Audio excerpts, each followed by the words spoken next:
경제적으로 여유가 있으신 분들이 유행처럼 전원주택을 지었어요. 아무리 고급 회장님처럼 집을 지어놔도 마음이 변해서 이걸 팔려고 하면 안 팔립니다. 그렇게 네. 아름답지만은 않다. 20년 후의 건강 상태를 항상 염두에 두면서 집안의 구성을 생각하셔야 돼요. 그래서 좋은데 버리질 않아. 다 아까워해갖고. 그래서 정리를 좀 하셔야 돼요. 이 두 부부라고 하면 정도면 굉장히 스탠다드하다. 전원주택이라는 건 어때요? 아, 이거 근데 이게 참 딜레마가 있어요. 저 송추 이런 데 가보면서 전원주택들 보면 더 답답해 보이더라고요. 언덕 위에 이렇게 쫙 있고 그런 데들이. 제가 전에 이제 한참 일을 많이 할 때 네. 이제 좀 됐습니다. 한 20년 전에 뭐 중소기업 아니면 어찌됐건 좀 사회생활 많이 하셔서 좀 경제적으로 여유가 있으신 분들이 네. 정말 유행처럼 전원주택을 지었어요. 네. 그래서 정말 양평과 양수리를 수도 없이 다녔습니다. 그분 거기 가면 이제 부동산 사장님하고 약속을 해놓고 네. 땅을 같이 보러 다니고 뭐 해서 돌고 오면 뭐 한 몇 주 있다가 연락 와서 거기 땅 계약했으니까 설계 들어가 달라. 네. 뭐 이렇게 의뢰가 와요. 그럼 또 열심히 해서 이제 짓고. 근데 이게 한 1, 2년 후에 다시 연락이 됐을 경우에 이제 여쭤보면 후회를 하시거나 야, 이거 팔 수가 있을까? 고민을 많이 하시는 거죠. 결론부터 말씀드리면 성향에 따른 차이 같아요. 뭐가 제일 마음에 안 들어서 그걸 팔고 싶어 하나요? 예를 들어 정말로 경제적인 여유가 많아서 일하는 사람을 두거나 아니면 요즘엔 전문 업체가 많이 있습니다. 일주일에 한두 번씩 와서 집 관리하는 거요? 네, 조경도 좀 관리해주고 뭐 관리를 해주는 어떤 그런 거면 모르겠는데 일단 전원주택이라는 그 개념 자체가 우리가 도심에서 벗어나서 어떤 자연 속에 들어가서 사는 거. 들어가서에 네. 보여지는 거라 보니 정말 뭐 우리나라가 사계절이잖아요. 네. 이게 온도 편차가 60도에서 70도가 됩니다. 영하 한 20도 그리고 영상 한 40도까지 가잖아요. 극적으로 따지면. 그렇네요. 그것들을 다 관리해야 돼요. 안 그러면 우리가 어떤 공간이라는 것은 사실은 관리하는 전문가가 있기 때문에 청소업체가 됐든 관리인이 됐기 때문에 그게 관리가 되는 거지 하다못해 유리창이라도 닦아줘야 이게 밖에가 보이는 건데 그걸 수도 없이 계속해야 됩니다. 그 풀 자라는 거 깎아야지 그럼요. 벌레 잡아야지 다 그러겠네요. 너무너무 많습니다. 그리고 또 하나는 우리 도심에서 많이 사신 분들은 이제 익명성에 익숙해져 있어요. 그러니까 불문율처럼 나의 앞집이나 위에집이나 아랫집하고 많은 소통을 요즘에 안 하잖아요. 그냥 마주치면 인사하는 정도죠. 네, 그냥 뭐. 목례 정도 하고 네. 뭐 이렇게 하는 건데. 근데 지역은 좀 다릅니다. 어찌됐건 지역에서 반상회 같이 모여서 뭔가 해결해야 될 얘기나 확인해야 된 사항들도 많고 그리고 또 뭐 지역에 기존에 계셨던 분들은 새로운 분이 오면 궁금하니까 말도 많이 걸고 질문도 많이 하는데 그래서 이게 이제 요즘 유행하는 MBTI로 따지면 네. 이 성향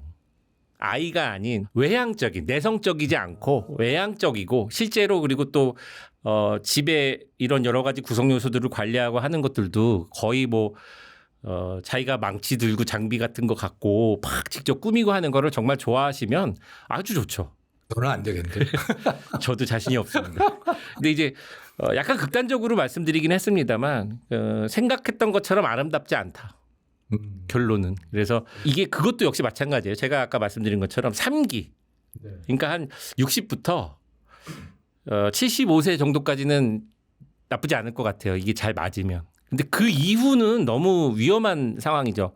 어찌됐건 병원의 접근성과 이동의 접근성이죠. 이게 차가 아니면 못 움직이잖아요. 예, 예. 자기 승용차가 아니면 그러게요. 발이 묶여버리기 때문에 가족들이 굉장히 더 신경을 많이 쓸 수밖에 없겠죠. 연락이 네. 안 되더라도. 그러니까 그런 여러 가지 이제 우리가 판단해야 되는 부분이 있어서 사실은 그래서 서울 도심의 근교 같은 곳에 그런 어떤 노인들 내지는 노후자들을 위한 그런 단지들이 형성되는 게 가장 적합하다. 그렇게 말씀드리겠습니다. 저도 한때 전원주택이라고 하는 것을 제 로망으로 갖고 있어서 농촌에 가서 살까 뭐 그랬는데 그 뒤로 유심히 이렇게 들여다보니까 저는 산책하는 걸 좋아하거든요. 네네. 그래서 요즘도 집에 저는 공덕동에 사는데 네네. 집에서부터 나와가지고 그 연대 뒷산으로 이렇게 쭉 아, 예, 걸어서 예. 이렇게 한 바퀴 돌고 오는 거를 좋아하는데 그런데 시골에 가서 전원주택이라고 하는 데를 보면요. 그만큼 걸을 데도 없더라고요. 네. 걸을 데가 없어요. 맞아요. 그게 정말 저는 역설적이었어요. 맞습니다. 와, 전원주택에 살면 걸어 다닐 수도 없겠네. 차 타고 다녀야 되고 이거. 우리 서울에 예를 들어 뭐 한강에 그 자전거 도로나 네네. 시민공원들이 많잖아요. 그런 정도의 수준이 없죠. 네. 전원주택 그 산속에 들어가 버리고 그러니까요. 없어요. 등산도 하기가 어렵겠던데요, 그게? 부동산들 예민하시고 좋아하셔서 말씀드리자면 아무리 고급 저 회장님처럼 집을 지어놔도 마음이 변해서 이걸 팔려고 하면 안 팔립니다. 아, 전원주택은 살 이유가 없죠. 네, 그래서 이제 용도를 변경해서 뭐 상업시설로 쓰신다든지 뭐 여러 가지 이제 변경을 하죠. 그런데 이게 쉽게 결정하실 일은 아니다. 그렇게 네. 아름답지만은 않다. 그렇군요. 그럼 이제 인테리어로 좀 넘어가서요. 네네. 실내 건축을 주로 많이 하셨죠? 네네. 건축가님은. 네네. 네. 그러면 이게 그 아이들이 있을 때 하고 아이들이 다 출가하고 난 다음하고 집의 내부도 달라져야 됩니까? 아까 말씀드린 것처럼 첫 번째는 본인의 건강 상태를 객관적으로 판단해서 네네. 더 나이가 환자로 판명을 받아서 집에서 어떤 그런 시설이나 보조 도구를 만들게 되면 네.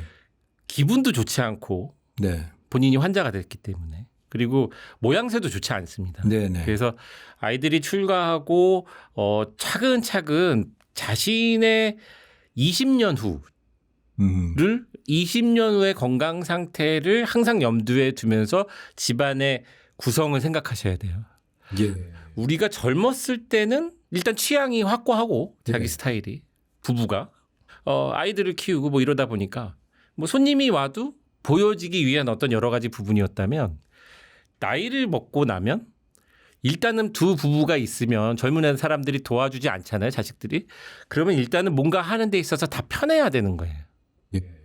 그래서 하루에 생활을 할 때 가장 사용을 많이 하는 어떤 빈도수가 높은 물건들은 골든존이라고 표현하는데 허리를 숙이지 않고 우리 이제 보통 골반 높이에서 어깨 사이 네.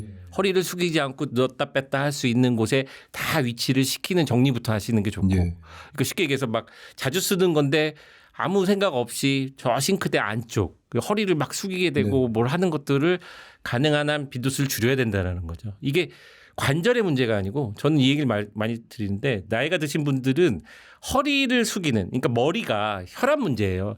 왔다 갔다 하게 되면서 혈압에 문제가 많이 생깁니다. 거기서. 저희 가족 중에도 그런 문제가 있었고 그래서 항상 물건의 위치는 내가 가능한 최대한 편하게 꺼낼 수 있는 장소에다가 세팅을 한다. 다른 거 다 그때 이제 나이 들어서 물론 이쁘게 표현하는 것도 유지하고 본인의 취향을 유지하는 것도 좋지만 첫 번째는 그런 어떤 기능적인 부분이라는 거죠.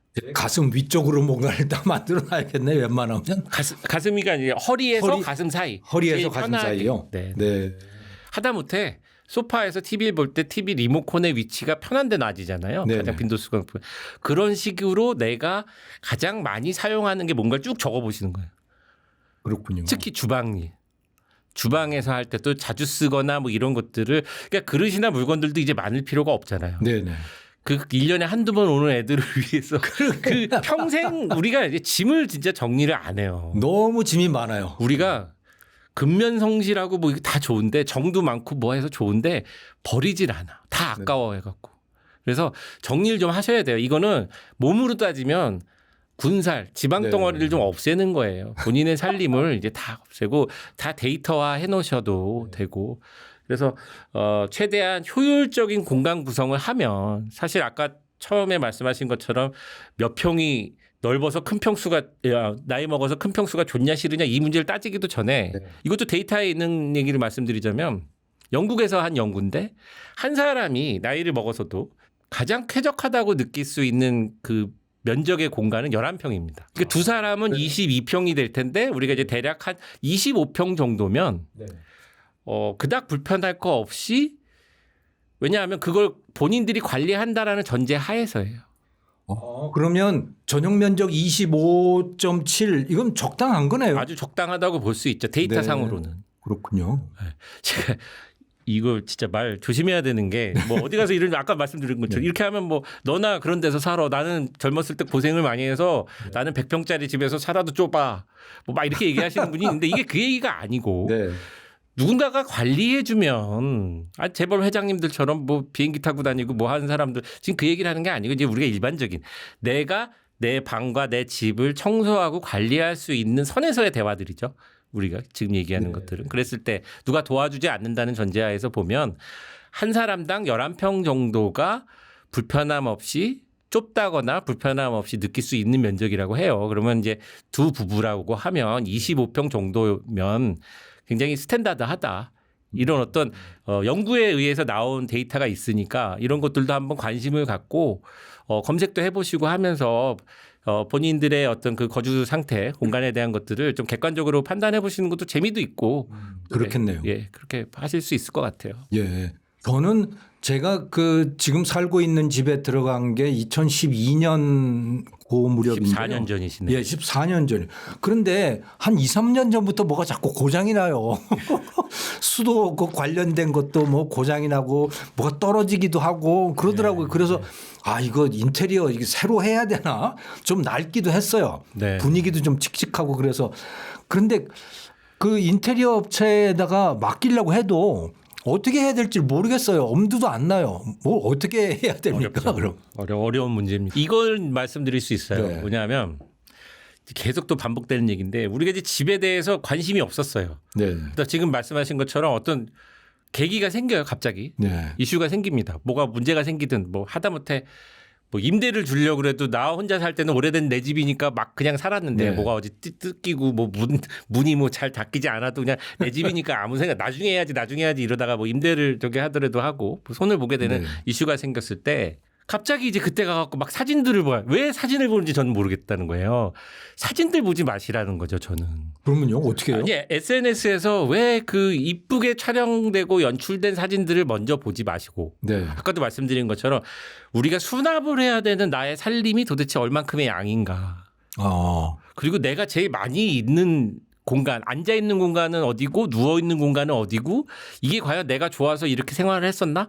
나 조금 바꿔보고 싶은데 나 여기서 잠을 자든 여기서 좀 뒹굴고 싶은데 그 위치는 어떤가? 뭐 이런 어떤 스토리텔링이라고 할 수 있는데 스스로 설계를 해야 되는 거네요. 그렇게 하면서 찾아가시는 게 저는 합리적이라고 보는 거예요. 특히나 젊었을 때 뭔가 내 집이야. 돈을 네. 들여서 이쁘게 만들었어. 그래서 내가 이걸 막 사진 찍어서 뭐 인스타 같은 데 올려갖고 좋아요 받고 싶어. 말도 안 되는 소리 하지만 그런 목적이라면 뭐 누가 말리겠어요. 근데 네. 그게 아니라 우리는 이제 온전히 자기 자신을 위한 집을 만들어야 되는데 그러면 나 자신을 위한 어떤 최대한의 그런 뭐라 그럴까 휴먼 스케일 나의 신체 사이즈에도 맞추고 네. 여러 가지 부분들 심지어 내가 요즘 허리랑 이런 관절이 많이 안 좋은데 느낌상 한 10년 후에는 휠체어에 있는 시간이 좀 생길 것 같아. 그러면 여러 가지 문턱이나 외부에서부터 주차장에서부터 들어와 갖고 오는 데에 혹시 전동 휠체어를 하면 자기가 혼자 올 수 있겠지만 네. 누군가 밀어줘도 너무 계단이 많다거나 턱이 많다거나 해서 문제가 된다거나 내지는 이런 것도 있습니다. 문 폭이 너무 작으면 휠체어가 안 들어가거든요. 그러니까 이런 것들까지 좀 감안하면서 내용에 대한 본질에 충실해야 된다라는 거죠. 문을 열고 닫는 것부터 그리고 화장실의 어떤 스위치나 뭐 여러 가지 자체가 너무 젊었을 때의 위치에 포지션이 돼 있는 건 아닌가. 그런 자료들은 굉장히 많이 있습니다. 그래서 그런 것들을 면밀히 살피신 후에 직접 할 수는 없는 거니까 그 인테리어 업체들하고 미팅을 잘 하시면서 의논하시면 먼저 큰 그림을 자기가 그리고 있어야 되겠군요. 그렇죠. 이거는 이미지가 먼저가 아니고 제 생각엔 글입니다. 예. 저는 글자로? 편지 쓰듯이 쓰는 거죠. 네. 저는 그렇게 그 클라이언트들하고 지금 진행하고 있는 일들도 있는데 왜냐하면 젊었을 때 나 이 스타일로 해줘 저 스타일로 해줘가 이제는 아니기 때문이에요. 네. 그래서 심지어는 이제 오른손잡이냐 왼손잡이냐에 따라 변기에 네. 앉았을 때 휴지거리가 오른쪽에 있느냐 왼쪽에 있느냐가 달라지잖아요. 그렇겠네요. 네, 젊었을 땐 이렇게 하면 되니까 다 상관이 없어요. 네. 근데 이게 나이가 불편해질 가능성이 높은 고령이 되면 네. 그런 어떤 디테일들을 다 감안하셔야 되고 그것은 그렇게 돈이 들어가는 문제가 아니에요. 네. 이거는 어느 개념의 문제잖아요. 디테일에 대한 네. 문제죠. 그러니까 미리 많이 숙지해서 가정에 맞게 그 두 부부에 맞게 그들만에 맞는 사이즈로 맞추는 거죠. 그러니까 싱크대 같은 경우도 네. 엄청나게 우리가 이제 가장 노동 시간이 많은 곳이 싱크대인데 집안에서 그 높이 같은 게 이제 대부분 한 3가지 정도로는 편차가 있긴 있습니다. 높낮이가 네. 주문을 할 때. 근데 아마 대다수의 분들은 그런 게 있는지도 모르고 불편한 상태에서 일들을 하고 계신단 말이에요. 아, 싱크대 높이도 선택할 수 있게 돼 있어요? 네, 있습니다. 그렇군요. 그래서 그런 것들의 차이가 네. 그 옛날 같이 막 하부장을 지금 막 이렇게 얼고 그 안에 저 안에 막 그 빈 그릇을 누르려고 허리를 숙이고 이렇게 안 하시고 요즘엔 이제 슬라이딩 형식이죠. 레일 달아서 이렇게 쭉 잡아 빼면 다 안에 게 나올 수 하셔야 됩니다. 그거는 큰 돈 들어가는 것도 아닌데 사모님이 굉장히 이 방송 보시면 안 되겠네. 보시면 안 되겠네요. 그래서 어찌 됐건 관절의 무리나 아까 말씀드린 혈압에 문제가 되지 않고 내가 좀 더 거동이 불편했을 10년 후, 20년 후까지도 생각하는 정도로 광범위하게 또 재밌게 잘 이렇게 조사하고 해서 본인의 어떤 그런 스토리를 쭉 만들어 놓는 거죠. 그리고 그것을 이해해주고 그렇군요. 그것들을 100%까지는 아니더라도 근사치로 만들어줄 수 있는 업체를 믿고 일을 진행하시는 게 합리적이지 않을까 저는 그렇게 생각합니다. 네. 그 업체 선택하는데 뭐 비법 같은 게 있습니까?